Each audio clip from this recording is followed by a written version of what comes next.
Bismillahirrahmanirrahim. Sallu ala nabi Mustafa. Allahumma salli wa sallim wa barik ala sayyidina Muhammad wa ala alihi wa sahbihi. Wallahu a'lam bishawab.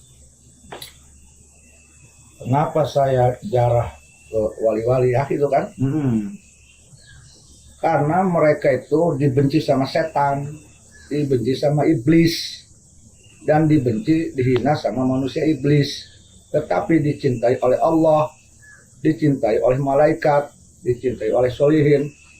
Maka saya pun harus mengikuti Allah Ta'ala yang mencintai orang yang dicintainya. Anda harus mengikuti malaikat dan para solihin yang mencintai orang yang dicintainya. Makanya karena mereka dibenci setan, dibenci iblis, dibenci manusia iblis, dan dihinakan, tidak dihormati, berarti ini orang-orang baik, orang soleh. Karena setan tidak mau jarah, karena iblis tidak mau jarah, karena manusia iblis tidak mau jarah, maka saya tidak ingin tingkah lakunya seperti setan dan iblis manusia iblis. Betul. Gitu. Itu alasannya. Itu alasannya pertama gitu alasannya. Nah, terus itunya Bang. Kenapa memilih berdoanya di tempat kuburan gitu? Kuburan itu, makom wali itu kan makom orang soleh. Dan dalam salah satu hadis Rasulullah Muhammad SAW telah bersabda bahwa sesungguhnya Allah Ta'ala menyimpan 2 malaikat untuk menjaga makam wali-walinya. Berarti di situ ada malaikat. Yang kedua, kenapa di makom wali? Di makom wali itu makom yang bersih dari maksiat. Nggak ada yang judi, nggak ada yang ghibat, nggak ada yang sombong. Yang ketiga, di makom wali itu condong sepi. Yang keempat, sekalian kita bertafakur, selain mendoakannya, bertafakur agar kita mencontoh kehidupannya semasa beliau masih hidup, dan ibadahnya, taatannya, maka kita tafakuri, kita contoh, kita tiru, gitu. Ibroh ya. Iya, tadabur. Terus eta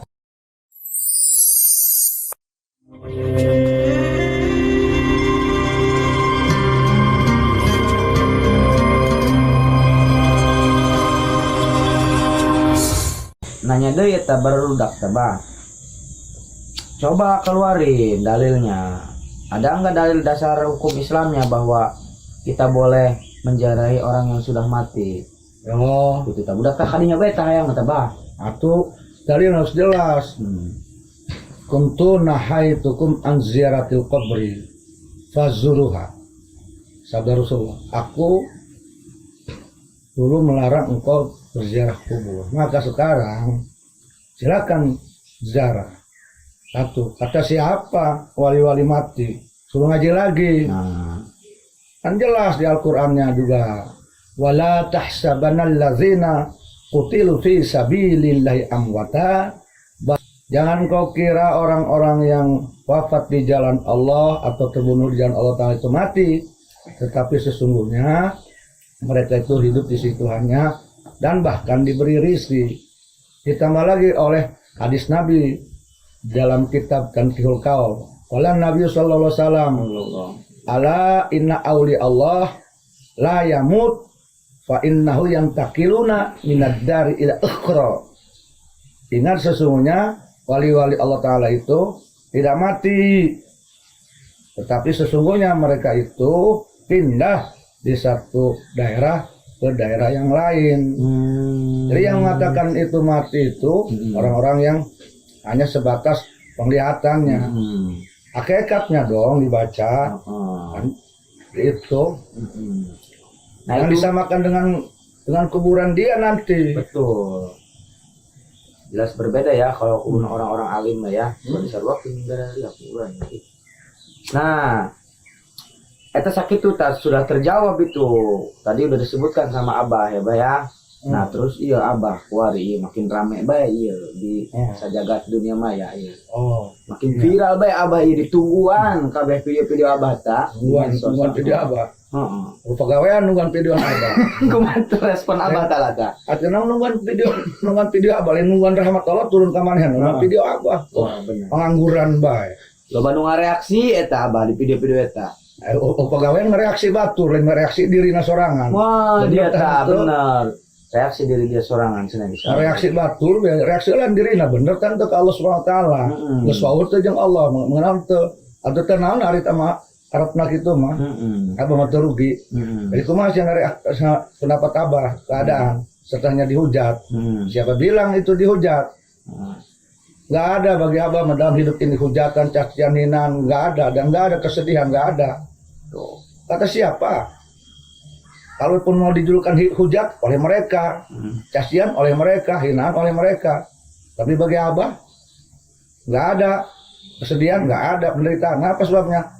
Abah mah memandang ini Jody, dalam hidup ini nggak ada penderitaan, nggak ada susah, nggak ada sakit hati, nggak ada. Kenapa sebabnya? Tanya dong kenapa sebabnya, Jod. Nanti bahasa bisa Anak itulah kritis ongko dek nanya. Kami mah telah mentos hujat gitu, kabur kalau mbah, sieun. Oh, ada tuh macam nu buta mata hati na buta marifat ke Allah. Masya Allah. Atau kieu Jod. Abah ini memandang Allah itu bukan hanya sebagai Tuhan yang wajib disembah, dan bukan hanya memandang Allah itu yang menciptakan langit dan bumi dan semuanya, bukan. Tetapi Allah bagi abah itu posisinya adalah zat yang dicintai oleh abah dan mencintai husnudzon. Masa iya abah ini harus menolak apapun yang dari kekasih? Nggak ada kekasih yang memberikan sakit. Dan abah nggak boleh menerima sesuatu yang dari Allah yang abah cintai dianggap sakit, nggak ada. Karena abah yakin Allah kekasih abah itu tidak akan memberikan yang buruk kepada abah. Jadi sakit itu karena kolbunya tidak cinta pada Allah. Sakit itu dan sedih itu karena kolbunya tidak mengenal hakikat dari takdir yang terjadi kepadanya. Umpamanya yang terjadi takdir, dihina, dicaci maki, kan yang menyakitkan, bisa sakit hati kita kalau kolbunya tidak ada rasa cinta kepada Allah. Tapi kalau kolbunya sudah ada rasa cinta mah nggak ada yang menyakitkan dari takdirnya, walaupun melalui makhluk yang mencaci maki. Mereka bilang mencaci maki, nggak ada, malah nikmat bagi abah mah. Masya Allah. Atau ngenaon ayeuna dihujat eta. Nikmat, doang madu, sejuk, tenang, nggak berpengaruh, nggak ngaruh cebudak ayeuna mah. Makanya cocok ayeuna urang programna eta masyarakat Islam kritis. Dua-duanya nu kritisnya. Batur ngekritik urang, ngehujat urang ngabalas dengan bantahan-bantahan yang tadi berdasarkan ada dalilnya juga Pak ya. Atuh lamun teu dalil mah mau bisa ngomong apa mah karena Tuh. karena kan ba'dul ulama kuatul kalam bidalilihi. Kuatnya sebuah pendapat, sebuah ucapan itu harus berdasarkan dalil. Masa abah teu make dalil ngarang bae. Ai gemarahan meureun teu make dalil. Waduh. Subscribe, like, dan komen di bawah ini. Nah, jika teman-teman ada unek-unek, ada pertanyaan, dan lain sebagainya, silahkan tinggalkan pesan di kolom komentar di bawah ini. Terima kasih sebelumnya. Assalamualaikum warahmatullahi wabarakatuh.